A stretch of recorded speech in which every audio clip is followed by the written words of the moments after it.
Hello বন্ধুরা, কেমন আছো সবাই? আজকে আরেকটি নতুন ব্লগ নিয়ে চলে আসলাম। তো গত ব্লগে তোমরা দেখেছো আমার ছোট মাসি এসেছিল। তার সঙ্গে আমরা সারাটা দিন কিভাবে পার করেছি, তো এর পরের দিন কিভাবে কাটালাম তাই নিয়ে থাকছে আজকের ব্লগ।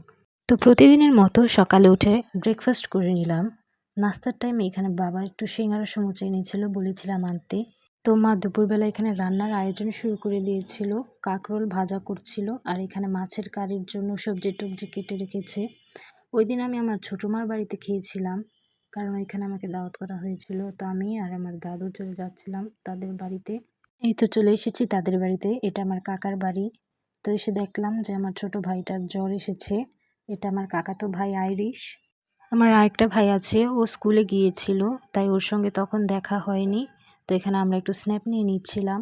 আমার ভাই দুটো গান বাজনায় অনেক পারদর্শী, একজন হারমোনিয়াম বাজায় আর একজন তবলা বাজায়। তো এগুলো ওদের প্রাইজ, বিভিন্ন অনুষ্ঠানে ওরা পারফর্ম করে।